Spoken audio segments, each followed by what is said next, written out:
வணக்கம் நண்பர்களே. இன்று நாம் டிமோதி டி வாக்கர் எழுதிய டீச் லைக் ஃபின்லாண்ட் என்ற நூலினுடைய 2வது இயலை பார்க்க போகிறோம். இந்த இயல் நமக்கு புதிய கருத்து ஒன்றும் விளக்கப்படவில்லை என்றுதான் எண்ணுகிறேன். இருப்பினும் கூட இது நமக்கு அவசியம். இந்த இயலுடைய தலைப்பு பிலாங்கிங். பிலாங்கிங் என்றால் உறவு உணர்வு. அல்ல சொந்தம், வேற ஒன்றும் கிடையாது. நம்ம வீடு, நம்ம ஊர், நம்ம பள்ளிக்கூடம் அப்படிங்கிற அந்த சொந்தம் உண்டாடுகின்ற உறவு நிலை. சரியா? அதுதான் இதனுடைய தலைப்பு, பிலாங்கிங் அப்படிங்கிறது. இந்த உறவுகள் அவசியமா? வகுப்பறையிலேயோ பள்ளியிலேயோ இந்த உறவுகள் அவசியமா? ஆமாம். ஏனென்றால் முதலாவதாக இது ஆசிரியர்களுக்கு இடையேயான உறவை பற்றி சொல்ல வேண்டும். நமது ஆசிரியர்களிடத்தில் பல சமயங்களில் ஒரு பெரிய ஒரு 30-40 ஆசிரியர் இருந்தாங்கன்னா ஒருவருக்கு ஒருவர் பொறாமை, போட்டிகள், சண்டைகள் எல்லாம் இருக்கலாம். ஒரு சிலர் கூட்டமாக சிறு கிளிக்ஸ் ஃபார்ம் பண்ணிக்கிட்டு அந்த கூட்டத்துக்குள்ளேயே இருப்பாங்க. ஒரு சிலர் தனிமையில் இருப்பாங்க, நண்பர்கள் இருக்க மாட்டாங்க. இப்படி இருக்கின்ற ஒரு நிலையில் அந்த எல்லா ஆசிரியர்களும் ஓரளவிற்கு நமது பள்ளி என்கின்ற அந்த உறவு நிலையை ஏற்படுத்தி கொள்ள வேண்டியது அவசியமாகிறது. அப்போது ஆசிரியர்களுக்கு இடையிலையும் அதே மாதிரி அவர்களுக்கு நண்பர்கள் வேண்டும். ஆசிரியர்களுக்கு பல சமயம் நண்பர்கள் இல்லாமல் போயிடுறாங்க. நல்ல நண்பர்கள் வெளி உலகில் இருக்கிறவங்க வேணும். பெரும்பாலான ஆசிரியர்கள் நம்ம ஊரில் இப்படி வேறு காரணங்களுக்காக இருக்கலாம், இந்த கற்றுத்தருவதனுடைய அந்த வேகத்தில் அல்லது அந்த ஆர்வத்தில் அவர்கள் அதுலேயே மூழ்கி போயிடுவாங்க. வீட்டில் பாடம் தயாரிக்கிறது, அப்புறம் குறிப்பேடுகள் திருத்துவது அல்லது விடைத்தாள்கள் திருத்துவது இதிலே இருப்பாங்க. இன்னும் சிலர் என்ன செய்வாங்க அப்படின்னாக்கா, தங்களுடைய வருமானத்தை பெருக்குவதற்காக வீட்டு படிப்பு சொல்லி தருவாங்க, டியூஷன் எடுப்பாங்க. இப்படி அவர்கள் காலம் அவர்களுக்குள்ளேயே செலவழியாகிவிடும். அப்போ உறவுகள் இல்லாமல் போய்விடுகின்ற ஒரு நிலை. இந்த நிலையும் கூட பல வகைகளிலே அந்த மன அமைதியை கெடுக்கக்கூடியதாக இருக்கும். அடுத்தாப்பில் நம்ம என்ன பார்க்கணும் அப்படின்னாக்கா, மற்றவர்களோடு தொடர்பு ஏற்படுத்துகின்ற ஒரு அமைப்பு இருக்க வேண்டும். ஏனென்றால் நம்முடைய இந்த ஆசிரியர் பணி இருக்கிறதே, இது தனிமையான பணி, லோன்லி ஜாப். நம்ம தான் வகுப்பு போய் நடத்துகிறோம், நமக்கு யாருக்கு உதவி வரணும். இப்போ எல்லாம் அந்த டீச்சிங்லாம் வந்திருக்கு. இருந்தாலும் கூட நம்முடைய வகுப்பை நாம் தான் நடத்த வேண்டும். ஆக இருந்தாலும் கூட அது teaching is a lonely job அப்படிங்கிறத நம்ம கொஞ்சம் தெளிவுபடுத்தி பார்க்க வேண்டும். இனி மாணவர்களை பற்றி பார்ப்போம். மாணவர்களோடு உறவு நமக்கு ரொம்ப அவசியம். எப்படிப்பட்ட உறவு?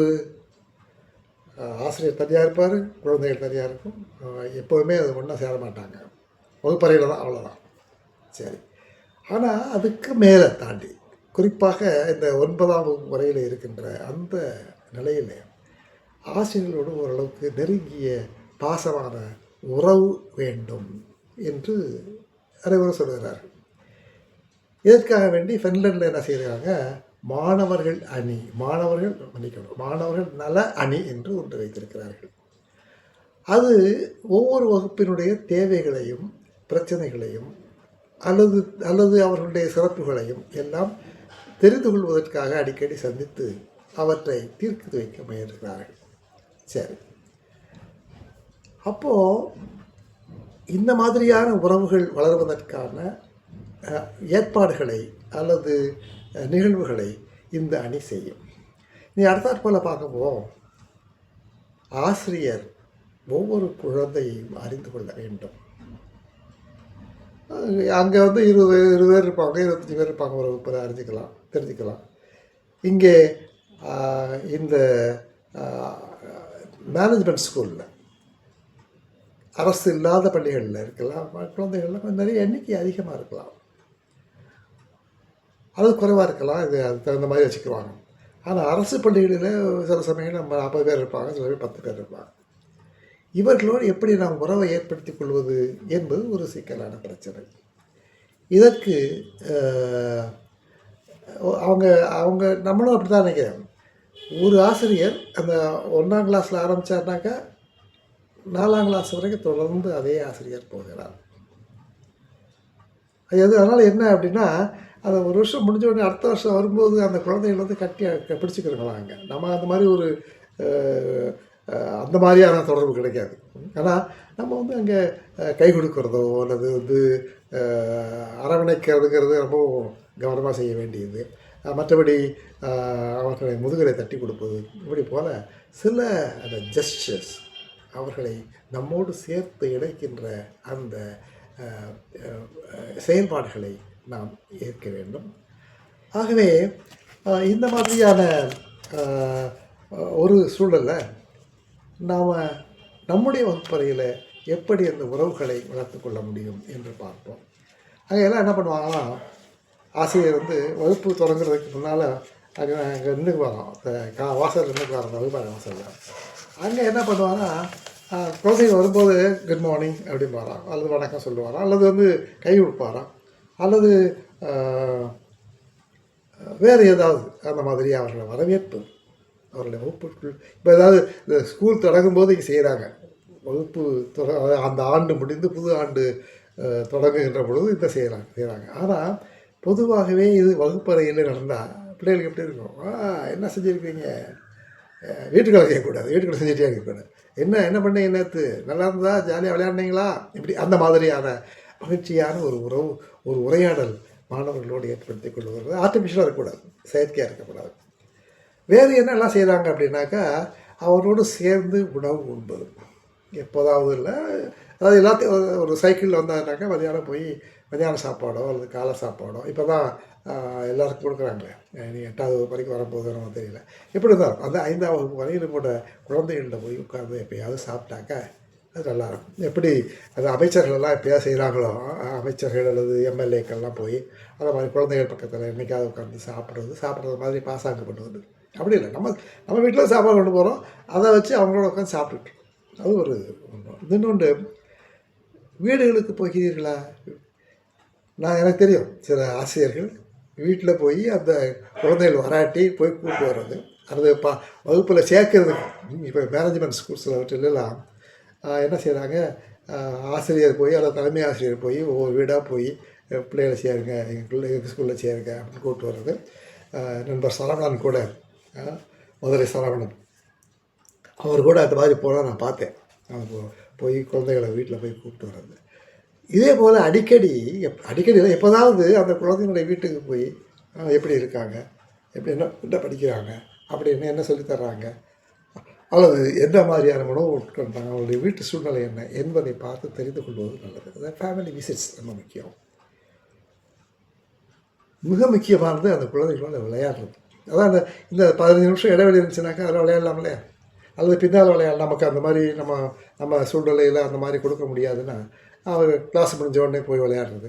என்ன மாதிரி விளையாட்டுகள்லாம் வச்சுக்கலாம் அப்படிங்கிறத கேட்கணும்னா கலகல வகுப்பறை சிவாட்ட கேளுங்க, அவர் சொல்லுவார். என்ற மாதிரி வகுப்பு பல வகைப்பட்ட விளையாட்டுகள் இருக்குது, மாணவர்களோடு சேர்ந்து விளையாடுன்றது. உங்களுக்கு தெரியணும், வாலிபால் விளையாடாங்க, உங்களுக்கு வாலிபால் தெரியணும். எனவே ஏதோ விளையாட்டு அவர்களோடு சேர்ந்து விளையாடுவது, இது அவங்க மாணவர்களோட உறவை அதிகப்படுத்தும். ஏன்னா நீங்கள் பார்த்துருக்கலாம், இந்த உடற்பயிற்சி ஆசிரியர் பிடி மாஸ்டர்னால் அவர் வந்து கையில் பரம்பு வச்சுருப்பார், அடியெல்லாம் கொடுப்பார். இருந்தாலும் குழந்தைகள் அவர்கிட்ட போய், ஏன்னா அவர் வந்து அவர்களோட சேர்ந்து விளையாடுவார். அப்புறம் நமக்கு நம்மாலே கொண்டு வர முடியாத, செயல்படுத்த முடியாத ஒன்று கேம்ப் ஸ்கூல் அப்படின்னு வச்சுருக்காங்க. அது கேம்ப் வந்து ஒரு ஆண்டும் ஒரு கேம்ப் இடத்துல போய் 4-5 நாட்கள் இருந்து தங்கி வர்றது மாதிரி ஒரு அமைப்பு. எக்ஸ்கர்ஷன் மாதிரி இல்லை, இது வேறு மாதிரியாக. அப்போது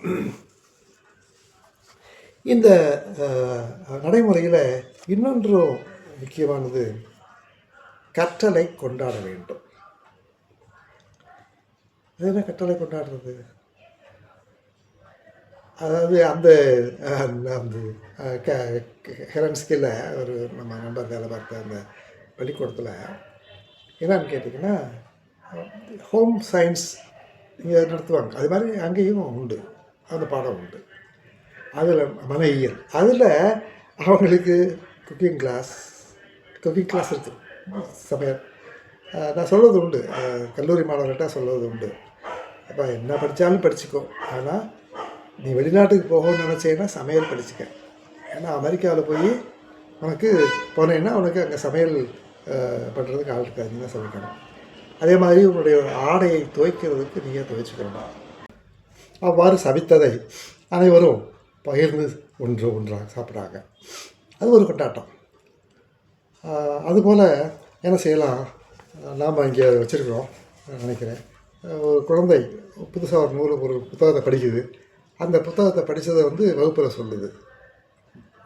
அது வேறு நம்ம இப்போ ஸ்கூலில் இருக்கிற நான் டீட்டெயில் டெக்ஸ்ட் அதெல்லாம் கிடையாது. அப்படி ஏதோ புத்தகத்தை கொடுக்குறாங்க, எனக்கு படிச்சுட்டு கலையில் வகுப்பறை அதெல்லாம் செய்வார் நினைக்கிறேன்.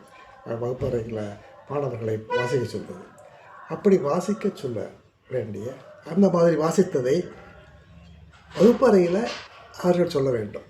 அப்போது அந்த மாணவர்கள் வாசிக்கின்ற மாணவர்களுக்கு எவ்வளவு கொண்டாட்டம், மற்றவர்களுக்கு எவ்வளவு ஒரு ஆர்வம் ஏற்படும் என்பதை நாம் பார்க்க வேண்டும். அதே போல் குழந்தைகள் சில சமயங்களில் ஓவியங்கள் செய்வாங்க, தீட்டுவாங்க, அல்லது சிற்பங்கள் செய்வாங்க, ஏதாவது செய்வாங்க. புதுசாக ஏதாவது கடிதத்துக்கு புதிய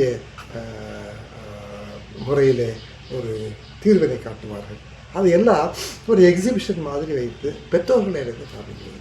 அதுக்கு செய்கிறாங்க நினைக்கிறேன். ஆனால் அது எப்படி சில கல்லூரிகள் சில இடங்களில் செய்கிறாங்க, இங்கேயும் அதை செய்யணும், நல்லா செய்யணும். அந்த ஒவ்வொரு பருவத்திலையும் மாணவர்கள் செய்வதை கொண்டு காட்டி, பெற்றோரை கூட்டு காட்டி, அந்த வெளியிலிருந்து ஒருவரை கூப்பிட்டு காட்டி அழைத்து அதை பற்றி சொல்லுவது, அந்த குழந்தை சொல்லணும். இப்படி நாம் செய்ய முடிந்தால் இதில் கட்டாயப்படுத்தி இது நடக்காது. தாங்களாக மாணவர்கள் செய்வதற்கான ஒரு அமைப்பை ஏற்படுத்த வேண்டும். ஆகவே மாணவர்கள் தங்களுடைய திறமைகளை வெளிப்படுத்துவதற்கான வாய்ப்பு. இன்னொரு ஒரு ஸ்ட்ராட்டஜி அவர் கையாளுறாங்க. என்ன அப்படின்னாக்கா, இப்போது 6ஆம் வகுப்பு மாணவர் ஒருவரை ஒரு வகுப்பு 6ஆம் வகுப்பு ஏ செக்ஷன் வச்சுக்கோங்களேன், அது முதல் வகுப்பு எல்லாம் ஒரு செக்ஷன், அதில் அவங்க தொடர்படுத்தி காட்டுகிறாங்க. இந்த பெரிய குழந்தைகள், பெரிய சிறுவர் சிறுமிகள் அந்த குழந்தைகளை தத்தெடுத்துக் கொள்வது போல ஒரு உறவை ஏற்படுத்திக் கொள்வார்கள். இப்போ பாருங்கள், ஒரு வருஷம் அவங்களோட சேர்த்து அடிக்கடி போக, அவங்களுக்கு வேண்டியதை செய்ய, அவங்க உதவி செய்ய, இன்னும் அவங்க குழந்தைகள் எவ்வளோ மகிழ்ச்சி அடைவாங்க, இவர்களுக்கு எவ்வளவு மன நிறைவு ஏற்படும். இதுதான் ஃபுல்ஃபில்மெண்ட்டு. அப்போது இது எப்படி நடக்கும் அப்படின்றது யோசிச்சு பாருங்கள். 6ஆம் வகுப்பு 1ஆம் வகுப்பு, அதாவது இந்த மாதிரி அந்த வகுப்புகள் இருந்தாங்க. அந்த வகுப்புகள் அல்லது 9th standard and 6th standard, a kind of bridge building. சரியா? அந்த புல்லிங் இருக்காது. என்ன இருக்குது,